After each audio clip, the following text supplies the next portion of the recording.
I'll start with, if that's okay with you, is a very general question about remembering the Komagata Maru today. How and why does this still matter, in your opinion? And also, how has your engagement with it changed over time? Thank you. I just want to thank everyone for coming out. I want to thank the Sidhus for this amazing program, and to Anne for inviting me here and for the screening. I think the past does matter to us. I think the past always matters. And what makes the past really important is when we connect the present to the past. And it can also be, but that can also seem like a dangerous act.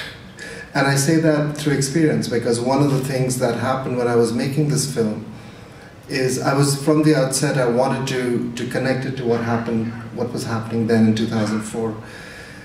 And it suddenly became a huge struggle with TV Ontario. One of the things I was told repeatedly was that keep the past in the past. You cannot connect it to the present. And in fact, not that you cannot connect it, you must not connect it to the present.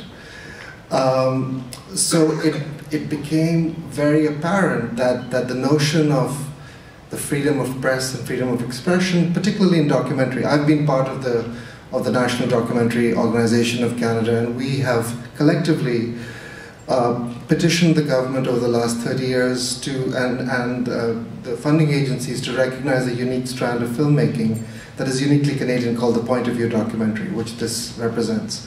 And this was being commissioned on a slot on TV Ontario that was for precisely that point of view documentaries. Yet they were incredibly directive about what my point of view should be.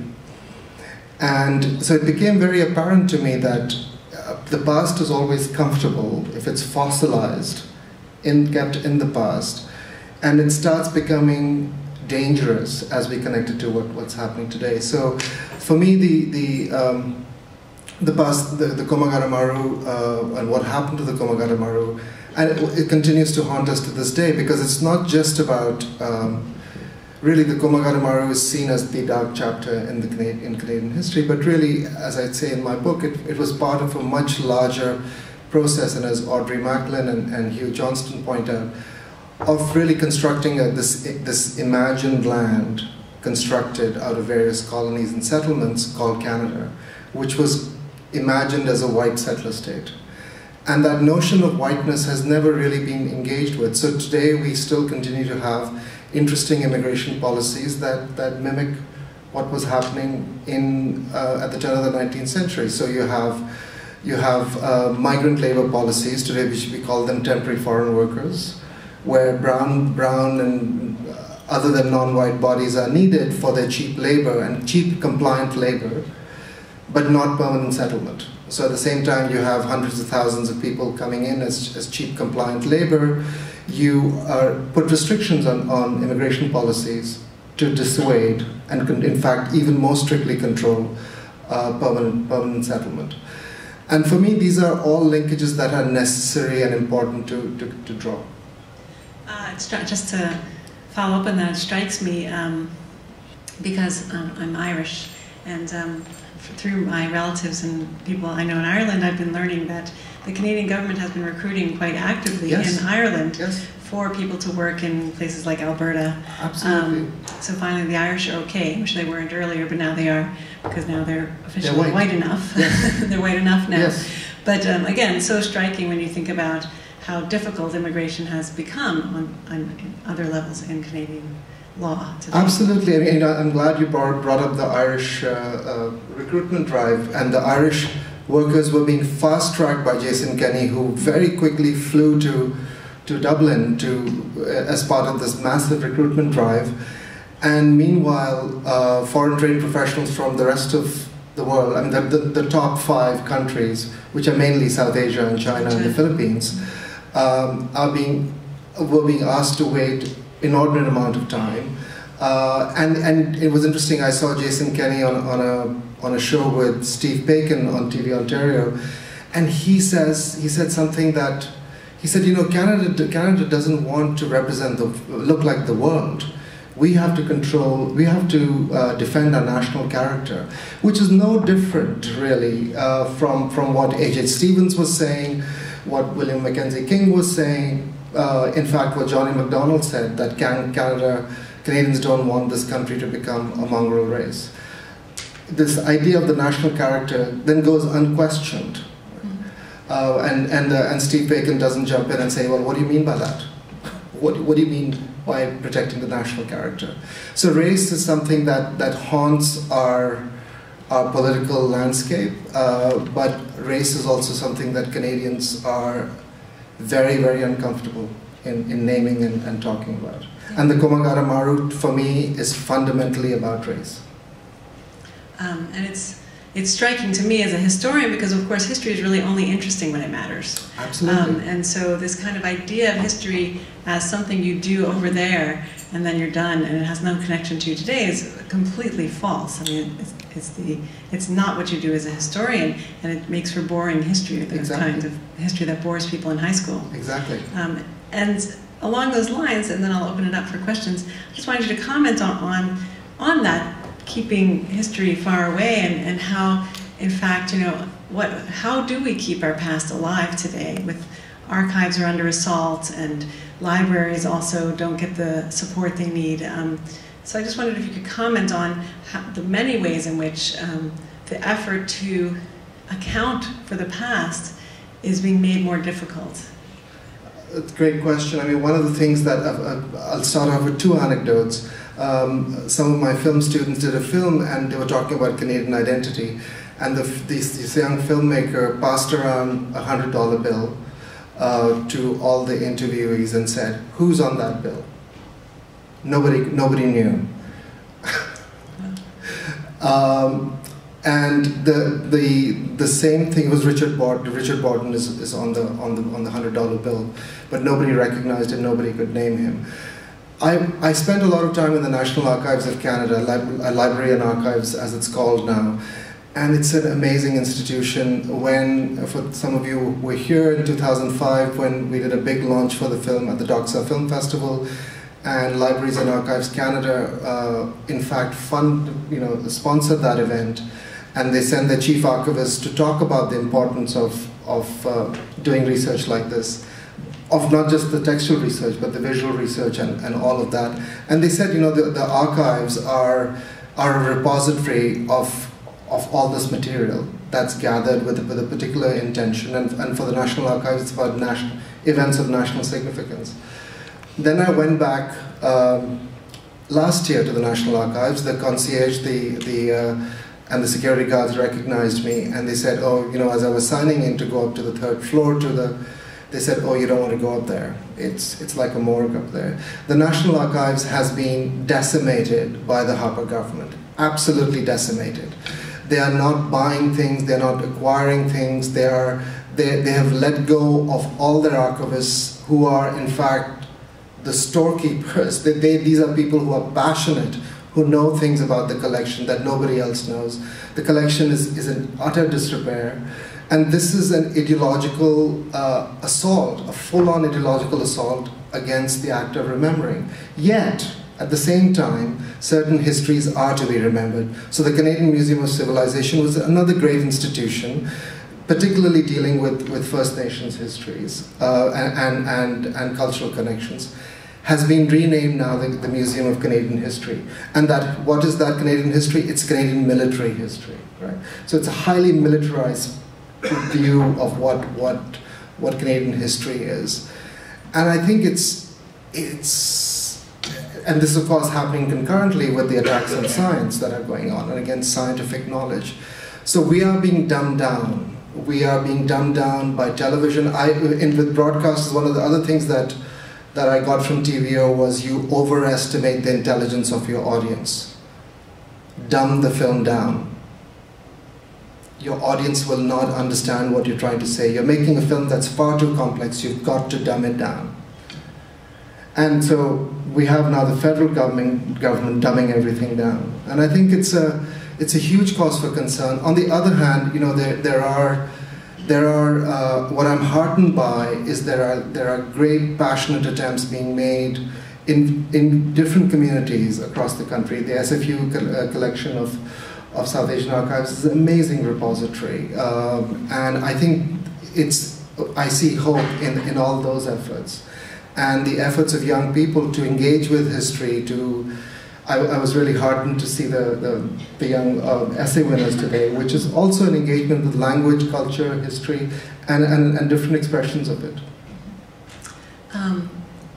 Does anyone have a question? I have another question, but does anyone have a question? We have a mic here for the audience if you'd like to come ask.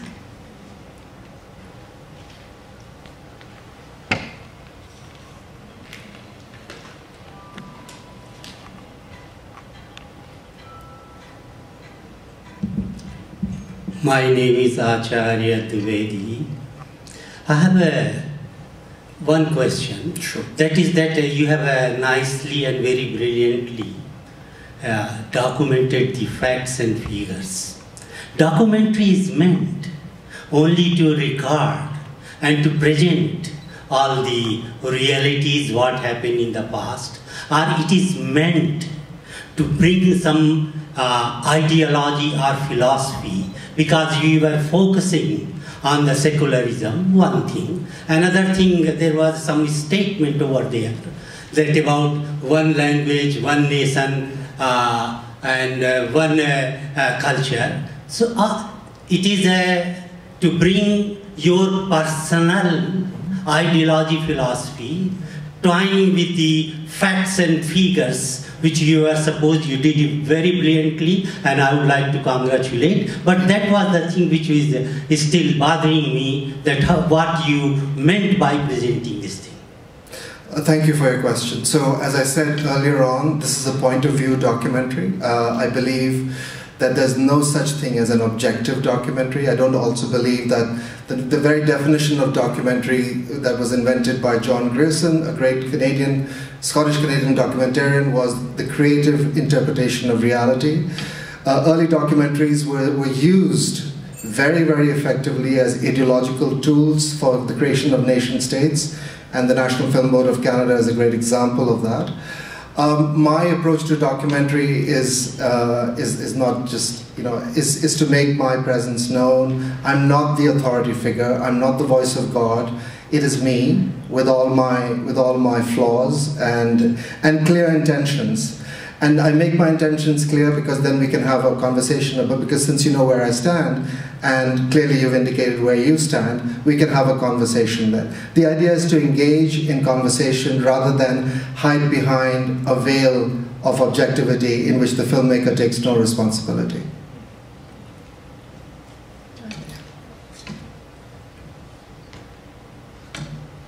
I just want to say, an awesome movie. Thank you so much for making this, wonderful. I mean, I feel bad saying wonderful movie because it is about the Komagata Maru. But really, I think, what you've done is you've pieced together facts, film footage, you've put the jigsaw puzzle together so that, lay people like us can understand, the history of the Komagata Maru, this infamous moment in Canadian history. Quick question. DVDs for sale? So people at home can see it? Unfortunately not. Not yet? No, I mean, I'm actually working on putting it on Vimeo. Vimeo has an on-demand service now. I'll put it on Vimeo so that people at home can see it. The film has been shown, there's a shorter version of the film that's been shown repeatedly by Knowledge Network and by TV Ontario.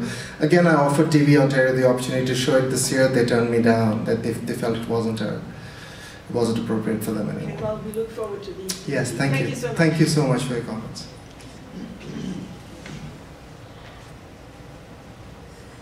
My name is Ajmer Rode, and I just came here to appreciate. It's really wonderful. Thank you. A lot of work went into it. It's great. And the second time I have seen it. Thank you. That's just very simple question. The music in the movie documentary is kind of semi-classical. Indian semi-classical. I was just wondering, you tried to portray overall sadness of the incident. There's one more question. Okay, I think for me, in all my films, I play a great deal of. Film is an audio-visual medium. I was talking to Oliver this afternoon, and I remind my students that half the experience of the film is the sound. It's not just what we see, but what we hear, and how do we then, as filmmakers, integrate sound and picture together. And in doing that, we also integrate storytelling and facts together. We try to engage the heart and mind together. It's always a very tricky balance, and music for me has always been very, very evocative. The poem that you heard was from Gadar Di Gunj. Yeah, the Pradesh Yoda. Exactly, and I met I saw. So the female voice you hear is an old friend of mine, Kiran Ahluwalia, and Kiran has done the music for one other film of mine, and the male voice is a remarkable Qawwali singer, Shahid Ali Khan, who's from Lahore, Pakistan, and he had come. I had seen him perform, and I had been deeply moved by his performance and his voice. So I asked him if he would come and do this recording. And as I picked him up in the morning, I was taking to my friend Phil Strong, who's the composer, his home studio. Shahid described to me that he had come as a refugee to Canada. He hadn't seen his 4 children for 6 years. He complete when I gave him the words to the poem. He looked at it and he said, "But this is my story." So what we did, what Phil had set up this beautiful space for him on the floor, with a beautiful carpet, pillows, and a microphone. I said to Shahid, I said, "I want you just to sing this to your children. I want you to think of your children, and I want you to think of the kind of distance that the passengers in the Komagata Maru had from their own families. I want you to mix the two together." And we did one take. He closed his eyes and he sang for 8 minutes, and Phil and I were both in tears, and we said, "That's it." That's how that song came about. Very well. I was just wondering, there's the British injustice, and the Canadian racism, and then there's the local Indian Hindu, let's say, community of that time. It's all meshed up together, right? What really inspired you to do this documentary? As I said, with a couple of things. For me as an immigrant to this country, it took a long time to find my own place in the country. And one of the things that we talk about a lot is this iconic Canadian landscape. Then I asked myself the question, how do I fit into this landscape? How do people like me fit into this landscape? When did we start fitting into this landscape? Do we still fit into this landscape? And it was that kind of questioning and so the film, the journey of making the film, the challenges of raising money, the challenges of trying to convince broadcasters, because you have to have a broadcaster to make a film like this, because the broadcasters open the door to other funding, really was a journey in a way to find my own place and claim my place here. And also at the same time, the more I learned about it, the more I wanted to honor the people who fought these early struggles. Not just the people on the ship, of course, who did land, but the people on shore, who really were part of this unknown history of fighting for civil rights within this stories within the South Asian community, but there's stories in every community, among the Chinese, the Japanese, the Aboriginal communities, the black communities. And for me, this became a really, really important journey, a personal journey. And also when I discovered that the idea of a secular India came from this unique space of coming together in Vancouver, the story took on a different turn, because at the time India was going through a particular, over the course of making, from 1996 to 2004, India went through a particularly disturbing transformation for me, and that transformation continues to have momentum, and we'll see what happens on May 16th, whether it reaches its culmination. And what I saw happening in India was a loss of an India that I grew up with, which was a secular, inclusive India, which no longer exists. So part of the melancholy of the music that you felt was part of my own melancholy as I was making the film. Another question? We'll have to wrap up soon. But my name is Anita Parhar. Thank you very much for the film. We deliberately, my husband and I deliberately brought our whole family. So we have our parents, and we have us, a little bit younger, but adults, and we brought our 3 teenage children. So what advice, or what did you hope we would do with it? So our parents, us middle-aged, and then our children. Get to know yourself and history. I mean, I think the most, I'll give you an anecdotal experience. I did another film called Passage from India, and when I was researching that film, I met many 3rd and 4th generation families. I was in Abbotsford. I was visiting this family where they clearly had all the trappings of success, 2 Mercedes outside, large screen television, everything was there. Their son, who was 21 years old, was leaving home that day. And his mother, whose grandfather had come in 1906, had for the first time done all this research about the family, because she knew I was coming and had asked her. And he sat there very quiet as his mother talked to me. And then she turned to him and she said, "He's normally not like this, he's very quiet." And she said, "Putra, why are you so quiet?" And he said, "This is the first time I'm hearing my history.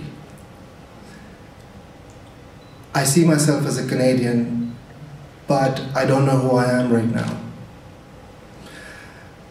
For me, it was such a powerful, poignant moment in terms of the value and the importance of recognizing not just community histories, but personal histories. I now encourage all my students to go and interview their parents and their grandparents.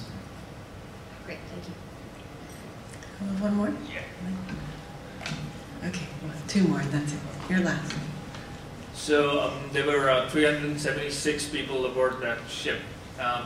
Was there any one that you particularly, who resonated for you, and why, if so? Was there only one person there?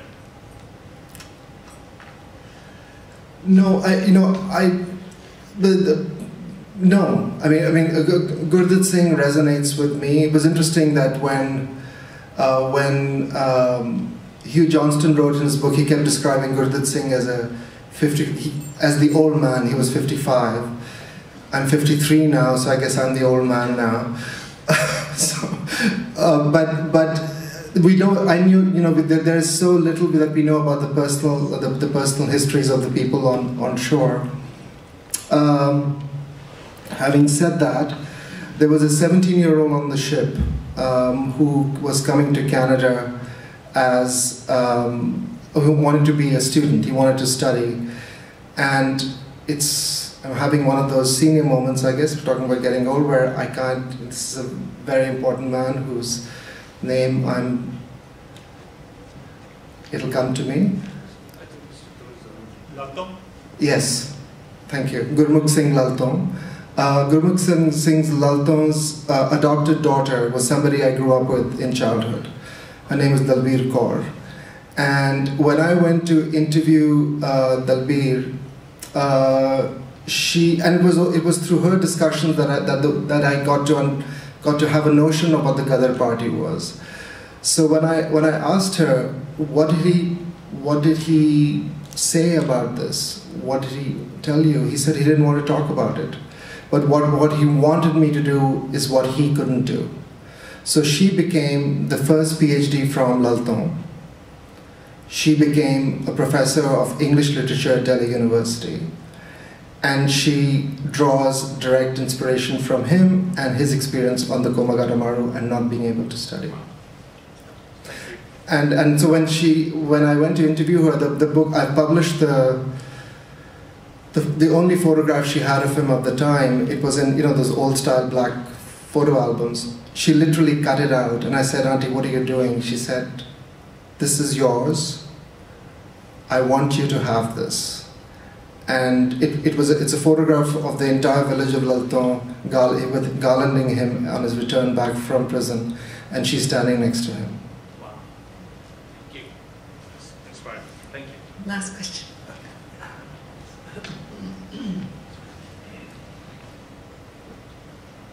For me, it's the probably second or third time I'm seeing the film, but it revealed something to me this time.